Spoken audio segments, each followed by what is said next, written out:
Gracias a Dios por tenernos nuevamente un domingo más aquí en la casa para poder adorar y poder aprender un poco más de la palabra de Dios. Le doy gracias a Dios por permitirme este momento de poder compartir la palabra con cada uno de ustedes y poder exponer la palabra a la iglesia. Aunque creo que no soy digno, pero el Señor me tiene aquí, por algo me ha de tener. Bueno, hoy seguimos con las maravillosas historias del Evangelio de Lucas, donde hemos estado viendo ya una secuencia de algunas historias muy bonitas. Y ahora vamos a ver la caída y restauración de uno de los discípulos más destacados del Señor Jesús. Hay momentos en la vida de todo creyente en los que es muy fácil decir y afirmar con valentía muchas cosas con la intención de demostrar que somos fieles y amamos al Señor. Pero muchas de esas palabras solo se quedan en promesas y muy lejos de ser cumplidas. Alguna vez nosotros hemos dicho: Señor, yo nunca más haré esto, o yo voy a obedecer tu palabra. Y no pasa mucho tiempo para darnos cuenta que fallamos en eso mismo. Creo que nos ha pasado, ¿no es cierto? Y somos muy débiles ante la presión de un zarandeo o de una prueba. Entonces surge la pregunta: ¿qué hace Cristo cuando un discípulo falla? Porque todos somos humanos y al igual que Pedro, que vamos a estudiar hoy día, ten por seguro que seremos probados y zarandeados en alguna vez. Todos confiamos en nuestras propias habilidades, capacidades, pero todos fallamos. Y caímos derrotados, pero sorprende que Pedro y todos, al igual que Pedro, todos somos buscados por el Señor y somos restaurados por el Señor Jesús. En Lucas 22, 31 al 34 y también 54 al 63, nos muestra una de las noches más oscuras de nuestro Señor. ¿Sí recuerdan qué pasó esa noche, no es cierto? A pocas horas de ir a la cruz, Jesús tiene una conversación con Pedro y los demás discípulos. Vamos a ver el texto, lo que dice Lucas 22, 31 al 34 y también el 54 al 63. La palabra de Dios dice: dijo también el Señor: Simón, Simón, he aquí Satanás os ha pedido para zarandearos como a trigo, pero yo he rogado por ti que tu fe no falle, y tú, una vez vuelto, confirma a tus hermanos. Y él dijo: Señor, dispuesto estoy a ir contigo no solo a la cárcel, sino también a la muerte. Y él le dijo: Pedro, te digo que el gallo no cantará hoy antes que tú me niegues 3 veces que me conoces. Y a ellos dijo: cuando os envié sin bolsa, sin alforja y sin calzado, ¿os faltó algo? Ellos dijeron: nada. Él les dijo: pues ahora, el que tiene bolsa, tómela, y también la alforja, y el que no tiene espada, venda su capa y compre una. Porque os digo que es necesario que se cumpla todavía en mí aquello que está escrito, y fue contado con los inicuos, porque lo que está escrito de mí tiene cumplimiento. Entonces ellos dijeron: Señor, aquí hay 2 espadas. Y él dijo: basta. Yéndonos un poquito más adelante, versículo 54, dice: y prendiéndole le llevaron y le condujeron a la casa del sumo sacerdote, y Pedro le seguía de lejos. Y habiendo ellos encendido fuego en medio del patio, se sentaron alrededor, y Pedro se sentó también entre ellos. Pero una criada, al verle sentado al fuego, se fijó en él y dijo: también éste estaba con él. Pero él lo negó diciendo: mujer, no lo conozco. Un poco después, viéndole otro, dijo: tú también eres de ellos. Y Pedro dijo: hombre, no lo soy. Como a una hora después, otro afirmaba diciéndole: verdaderamente también éste estaba con él, porque es Galileo. Y Pedro dijo: hombre, no sé lo que dices. Y enseguida, mientras él todavía hablaba, el gallo cantó. Entonces, vuelto el Señor, miró a Pedro, y Pedro se acordó de la palabra del Señor que le había dicho: antes que el gallo cante, me negarás 3 veces. Y Pedro salió y lloró amargamente. Oremos, hermanos. Bendito Señor, queremos agradecerte, Señor Santo, por tenernos aquí, mi Dios.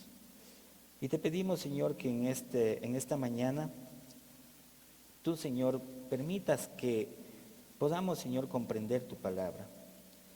Señor Santo, venimos nosotros con nuestras necesidades, venimos, Señor, con nuestras cargas, Señor, y ponemos todo esto en tus manos. Ahora, Señor, queremos poner nuestras vidas, Señor, y disponernos, Señor, a aprender, Señor, tu palabra, Señor bendito. Tú, Señor, háblanos en este día. En el nombre de Jesús, amén. Vamos a analizar el texto que nos ha tocado el día de hoy. El versículo 31 nos dice: y dijo también el Señor: Simón, Simón, he aquí Satanás os ha pedido para zarandearos como a trigo. ¿Sí se dan cuenta que les repite 2 veces el nombre? Sí, ¿no es cierto? Los que somos padres creo que sabemos eso, ¿no es cierto? ¿O no? Cuando lo llamamos a nuestro hijo por 2 veces, ¿es por qué? ¿Es importante o no? Muy importante. Y aquí era demasiado importante lo que le iba a decir el Señor. La advertencia que el Señor le iba a dar a Pedro. Le dice: Simón, Simón, lo que te voy a decir es de suma importancia. Y eso es lo que el Señor le iba a decir. Sigamos con el versículo, dice: he aquí, Satanás os ha pedido para zarandearos como a trigo. ¿Sí saben lo que es zarandear? ¿Sí han visto? Bueno, yo no lo he visto realmente. Sembríos de trigo sí he visto, pero no he visto yo el zarandear. Y me puse a averiguar porque me pareció una palabra media interesante de averiguar, y pude investigar en lo que yo hice tres formas que zarandean el trigo. La primera forma dicen que lo hacen manojos al trigo y comienzan a darle. Es para que suelte el grano de la espiga.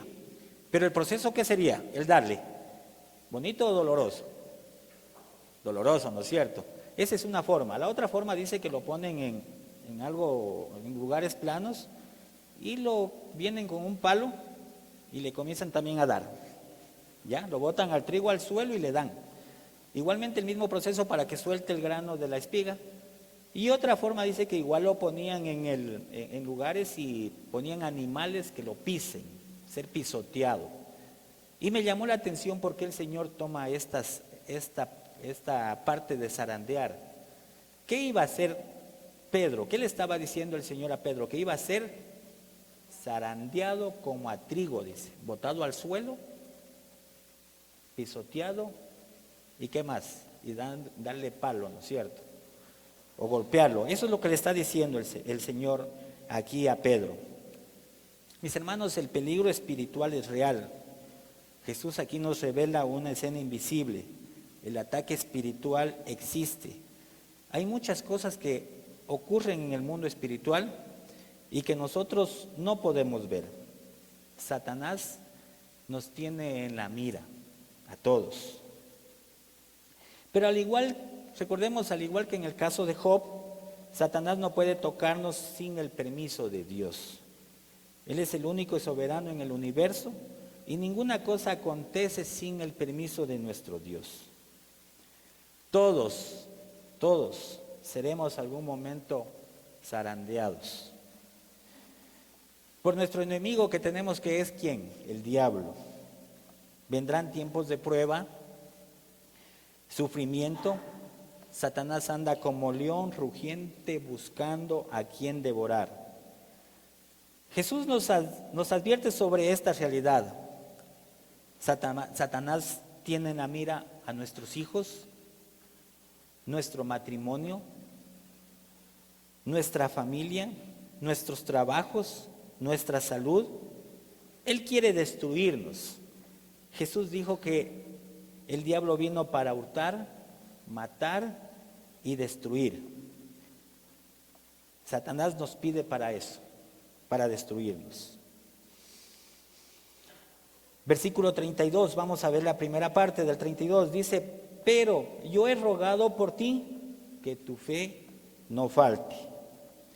La intercesión, ¿quién está intercediendo? Jesús. Jesús ora por Pedro. La intercesión de Jesús garantiza que la fe no falte en tiempos de angustia. En este caso le estaba orando por Pedro. El Señor Jesús es nuestro sumo sacerdote.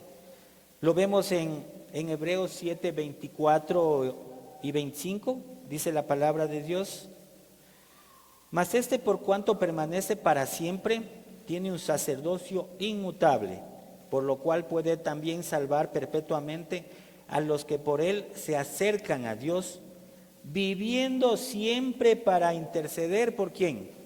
Por nosotros, por todos. Y también Romanos 8:34 nos dice: ¿quién es el que condenará? Cristo es el que murió, más aún el que también resucitó, el que además está a la diestra de Dios, el que también intercede por nosotros. Tenemos alguien que intercede por cada uno de nosotros, que es nuestro Señor. Qué verdad más reconfortante y buena, ¿no es cierto? Saber que nuestro Salvador es quien sostiene nuestra fe, que puede flaquear por sufrimientos en tiempos de prueba.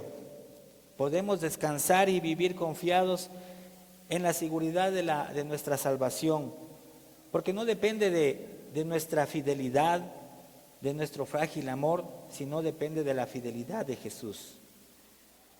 Siempre está intercediendo por ti y por mí ante el Padre para que nuestra fe no falte. Sigamos con el versículo 32, la segunda parte dice: y una vez vuelto, confirma a tus hermanos. Jesús le dice a Pedro que una vez supere la prueba, porque iba a superar una prueba, fortalezca a los demás discípulos. Una persona que ha pasado por diferentes pruebas y ha sido restaurada es un testimonio, ¿no es cierto? Útil en manos de Dios para fortalecer, animar a otros que están pasando tiempos difíciles. Entonces podemos ver que las pruebas tienen un propósito soberano y sublime en la vida de cada creyente. Y seguimos con la palabra de Dios. Nos dice en el versículo 33: y él dijo: Señor, dispuesto estoy a ir contigo no solo a la cárcel, sino también a la muerte. El exceso de confianza que Pedro tenía. Pedro tenía exceso de confianza en sí mismo, en el amor que él sentía por el Señor. Él sobreestima su fuerza y es capaz incluso de confrontarlo aquí al Señor Jesús y le dice: Señor, estoy dispuesto a ir contigo a la cárcel. Y no solo a la cárcel, sino también ¿a dónde? A la muerte. Pedro estaba tan confiado en sí mismo que durmió cuando debió haber estado orando. No solo él, sino los discípulos. esa noche y madrugada en el monte de los olivos, el Señor les pidió que oren. ¿Sí recuerdan esa parte? Que fueron al monte de los olivos y el Señor les pidió que oren. Y les dijo el Señor: el espíritu está dispuesto, pero la carne es débil. El poder de las tinieblas estaba en acción en aquella trágica noche y madrugada. Una multitud liderada por líderes religiosos judíos venían con palos, espadas. Era un ejército el que venía para capturar a nuestro Señor Jesús y matarlo. Sabemos que todos los discípulos huyeron de ahí y lo dejaron al Señor solo. El exceso de confianza en uno mismo, mis hermanos, es orgullo, que nos impide ver la fragilidad y debilidad de nuestra carne y pensar que nosotros nunca negaríamos a Jesús. Primera de Corintios 10:12 nos dice: así que el que piense estar firme, mire que no caiga. Esa es la realidad. Versículo 34. Y él dijo: Pedro, te digo que el gallo no cantará hoy antes que tú me niegues 3 veces que me conoces. Vemos una realidad anunciada por el Señor. Pedro iba a negarlo a Jesús 3 veces esa misma noche. El corazón humano es engañoso y perverso, dice Jeremías 17, 9 y 10. Y leamos lo que dice: engañoso es el corazón más que todas las cosas y perverso. ¿Quién lo conocerá? Yo, Jehová, que escudriño la mente y pruebo el corazón para dar a cada uno según su camino, según el fruto de sus obras. Esa es la realidad de nuestro corazón, engañoso y perverso. Veamos el versículo 35 y 38. Dice: y a ellos dijo: cuando os envié sin bolsa, sin alforja y sin calzado, ¿os faltó algo? Ellos dijeron: nada. Y les dijo: pues ahora el que tiene bolsa, tómela, y también alforja. Y el que no tiene espada, venda su capa y compre una. Porque os digo que es necesario que se cumpla todavía en mí aquello que está escrito. Y fue contado con los inicuos, porque lo que está escrito de mí tiene cumplimiento. Entonces ellos dijeron: Señor, aquí hay 2 espadas. Y él dijo: basta. Ahí vemos la instrucción para tiempos difíciles que Jesús les está dando. Recordemos que anteriormente los enviaba a los discípulos de 2 en 2 y les dijo que lleven algo o no. Les dijo que no lleven nada. Y ahora iban a venir tiempos difíciles. Jesús les anuncia tiempos difíciles. Antes no les faltó nada, ahora tendrán que prepararse para la oposición que se venía. Pero los discípulos ¿entendieron o no entendieron? Los discípulos no entendieron la instrucción del Señor. Ellos pensaban en algo físico, porque incluso le dicen: aquí tenemos 2 espadas. ¿No es cierto? Así le dice: aquí tenemos 2 espadas. Ellos hablan de algo físico. Dicen: Señor, 2 espadas tenemos, ¿no es cierto? Y Jesús les dice, mostrándoles Jesús que no entendieron nada, les dice: basta. No comprendieron la enseñanza de Jesús. Entonces, cuando intentamos comprender la voluntad de Dios desde nuestra lógica humana, respondemos carnalmente a las batallas espirituales, las cuales solo se pueden enfrentar con la armadura de Dios. En Efesios 6:10 nos dice la palabra de Dios: vestidos de toda armadura de Dios para que podáis estar firmes contra las acechanzas del diablo. Todos nosotros algún momento Satanás nos va a zarandear o probar. Aquí la palabra es zarandear.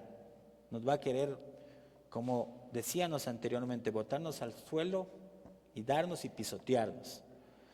Y leímos anteriormente también que tienen la mira ¿a quién? ¿A nosotros a nuestra familia, ¿a quién más? Nuestra salud, nuestros trabajos. Eso tiene en la mira Satanás. Y bueno, de pronto aquí voy a poner un ejemplo. Creo que en estos últimos tiempos a nosotros nos ha tocado vivir eso.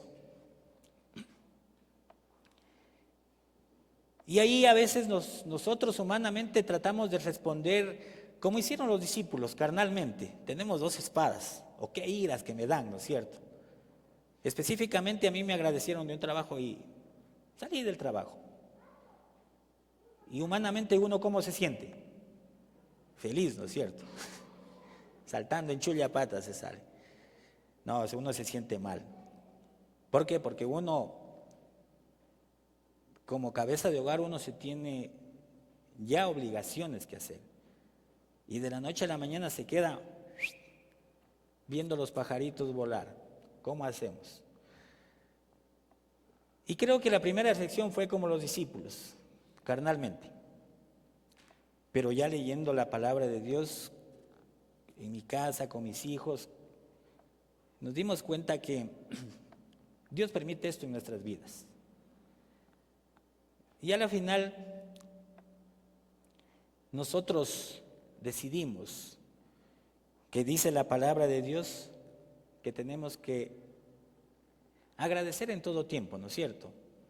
¿Cuál sería nuestra respuesta a esto? ¿Cómo yo debería haber agradecido? Gracias Dios por el tiempo de trabajo que me diste, ¿no es cierto? Gracias porque en ese tiempo fue ¿de qué? De bendición para mi casa. Fueron años buenos, muchos años buenos, y fue bendición para nuestra casa. Y yo elegí responder no con amargura, sino elegí responderle a Dios agradeciendo, porque la palabra de Dios dice que en todo tiempo nosotros debemos agradecer a Dios. Y sigamos leyendo la palabra de Dios, dice el versículo 54. Prendiéndole le llevaron y le condujeron a la casa del sumo sacerdote, y Pedro le seguía de lejos. Comenzamos a ver el inicio de la caída de ¿quién? De Pedro.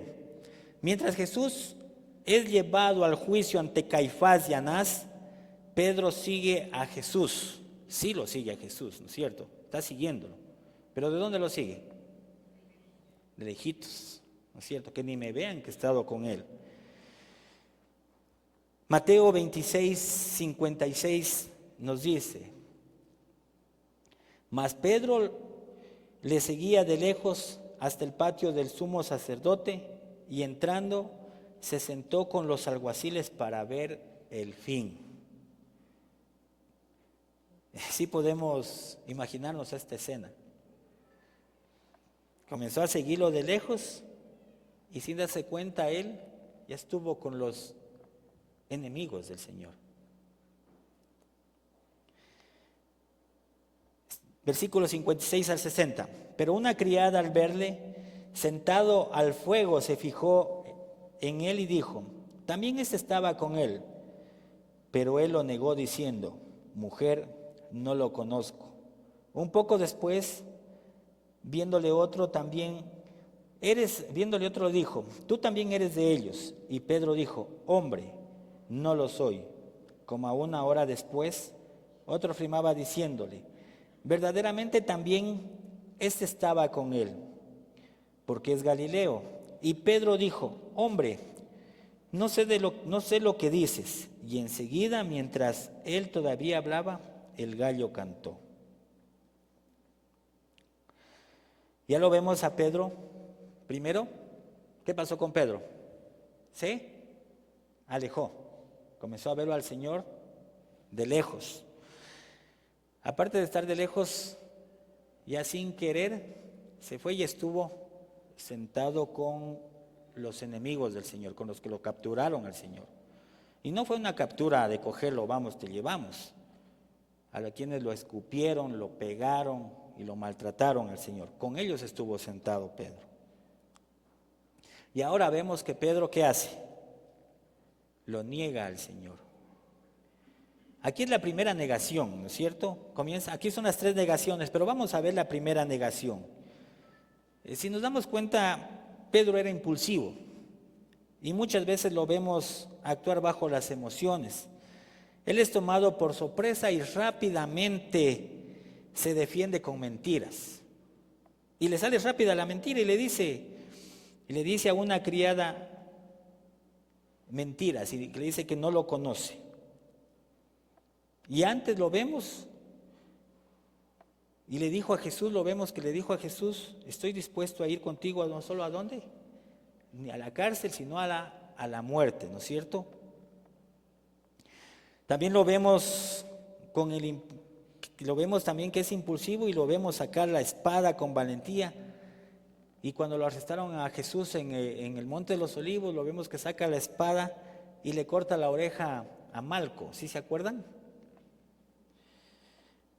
Ahora cobardemente miente con rapidez a una mujer, una simple sierva, y le dice, no lo conozco. Aquí vemos a dos Pedros. La actitud de él cambia radicalmente en cuestión de horas. No son días, son horas lo que cambia él. En la oscuridad de la noche venían por Jesús. Esa noche iban a acontecer muchas cosas. Veamos lo que nos dice, lo que iba a pasar esa noche, lo que nos dice Juan 18:4. Dice, pero Jesús, sabiendo todas las cosas que había hecho, que habrían de sobrevenir, se adelantó y les dijo, ¿a quién buscáis? Les respondieron, a Jesús Nazareno. Jesús le dijo, yo soy. Y estaba con ellos Judas, el que lo entregaba. Cuando le dijo yo soy, retrocedieron y cayeron a tierra. Versículo 10. Entonces Simón Pedro, que tenía una espada, la desenvainó e hirió al siervo del sumo sacerdote y le cortó la oreja derecha. Y el siervo se llamaba Malco.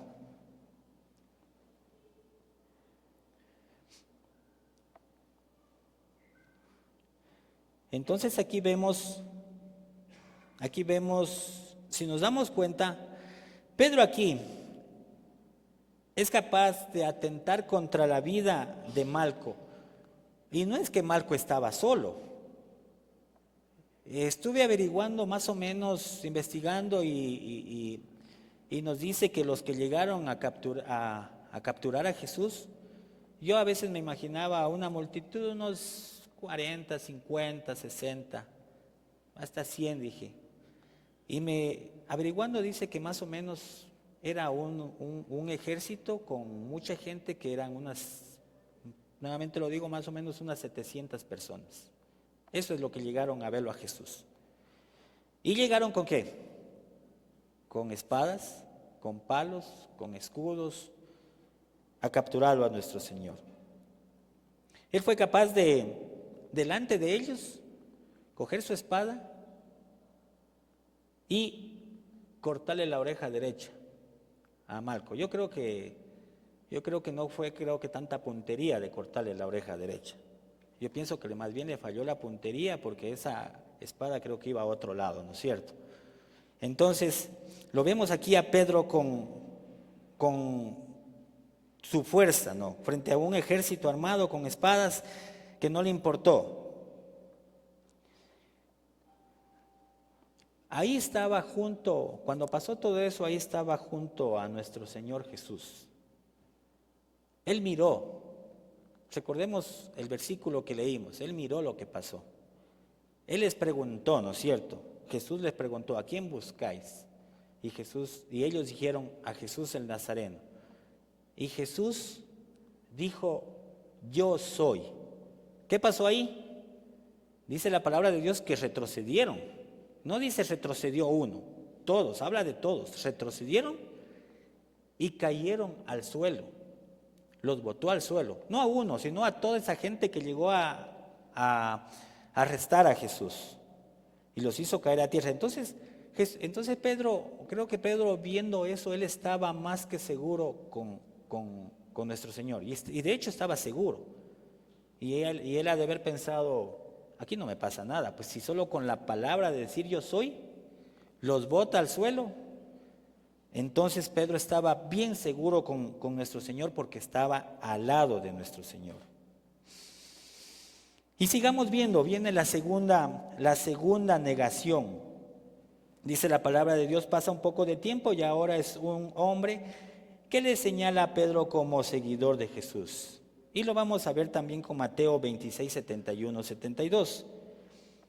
Dice, saliendo a la puerta le vio otra y dijo a los que estaban allí. También estaba con Jesús el Nazareno. Pero él negó otra vez, ¿con qué? Con juramento, no lo conozco. Comienza Pedro a alejarse del Señor, se sienta con los que lo capturaron al Señor, ya lo negó con una sierva, ahora lo vuelve a negar y agrega algo más, ¿no es cierto? Que es un juramento. Revisando lo que es un juramento, he podido averiguar que dice ¿qué es un juramento? Juramento es una declaración solemne hecha delante de Dios para afirmar la veracidad de una palabra o promesa. Eso es un juramento. O sea, él estaba diciendo ante Dios, no lo conozco. Ahora Pedro agrega juramento para afirmar la mentira ante las criadas y los hombres que lo acusaban. Y bueno, sigamos, veamos la tercera negación. Mateo 26, 73 y 74 dice, un poco después acercándose, los que por allí estaban dijeron a Pedro, verdaderamente tú eres de ellos, porque aún tu manera de hablar te descubre. Entonces comenzó a maldecir y a jurar, no lo conozco al hombre, y enseguida cantó el gallo. Esta vez Pedro, bajo la presión de múltiples acusadores, niega a conocer, diciendo toda clase de ¿qué? Maldiciones y juramentos. Anteriormente vimos lo que era un juramento y también pude verle que es una maldición en la Biblia, lo que dice. En la Biblia maldición significa pronunciar o declarar un mal sobre una persona, familia, tierra o situación. Es una maldición. Y eso es lo que estaba diciendo Pedro. Pedro no estaba preparado para esta clase de confrontación. Él estaba allí para demostrar a todos que no era un traidor, que no era como Judas.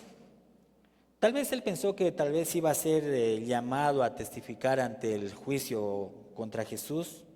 Sin darse cuenta, había caído muy bajo. Entonces cantó el gallo y la profecía se cumplió como Jesús lo había dicho. Nosotros no estamos libres de fallar y caer incluso teniendo las mejores intenciones. Esto debido a nuestra naturaleza pecaminosa. Mis hermanos, el pecado no llega de golpe, ¿no es cierto? Comienza cuando nos alejamos del Señor. El mismo caso de Pedro. ¿Qué pasó? Se alejó primero, ¿no es cierto? Y lo seguía de lejos y nos enfriamos espiritualmente y dejamos a un lado ¿qué? De orar, dejamos de leer la palabra de Dios y dejamos algo muy importante, dejamos hasta de congregarnos. Estas cosas son fundamentales para vivir una vida cristiana piadosa y victoriosa. Solo en Cristo Jesús nosotros podemos resistir al diablo. En nuestras fuerzas no vamos a poder. En Juan 15:5 nos dice: yo soy la vid y vosotros los pámpanos. El que permanece en mí y yo en él, éste llevará mucho fruto, porque separados de mí nada podéis hacer. Nosotros no somos nada sin el Señor. Siempre tenemos que estar junto a nuestro Señor. Pero bueno, vamos a ver los siguientes versículos, del 61 al 62. Entonces, vuelto el Señor, miró a Pedro, y Pedro se acordó de las palabras del Señor que le había dicho: antes que el gallo cante, me negarás 3 veces. Y Pedro, saliendo, lloró amargamente. La mirada que restaura, la mirada de Jesús, no nos acusa, ni nos condena. La mirada de Jesús es puro amor, verdad y misericordia. La mirada de Jesús restaura. Pedro, al cruzar la mirada con la del Señor, se acordó de las palabras que Jesús le había dicho. Y saliendo de aquel lugar, lloró con profunda tristeza y dolor. Eso es lo que hizo Pedro. No es remordimiento, es arrepentimiento. El quebrantamiento es el inicio de la restauración. Pedro cayó, pero ese no fue su fin. Nos cuenta Juan en las conversaciones que Jesús tuvo con Pedro después de la resurrección. Juan 21 nos dice, podemos ver que Jesús resucitado le pregunta a Pedro 3 veces si lo amaba. ¿Sí se acuerdan la respuesta de Pedro? Pedro, ¿me amas? Y Pedro le responde: sí, Señor, te amo, tú lo sabes. Y el Señor le dijo: apacienta mis ovejas. En el versículo 18 y 19 dice, el Señor le dice: de cierto te digo, que cuando eras más joven, te ceñías e ibas donde querías. Mas cuando ya seas viejo, extenderás tus manos y te ceñirá otro, y te llevará a donde no quieras. Esto lo dijo dando a entender con qué muerte había de glorificar a Dios. Y dicho esto, añadió: sígueme. Ahora vemos que Jesús le dice a Pedro que sí iba a dar su vida por él. Ya no lo iba a negar nunca más. La tradición nos dice que Pedro fue crucificado y pidió que lo pongan boca abajo porque no era digno de morir como su Señor.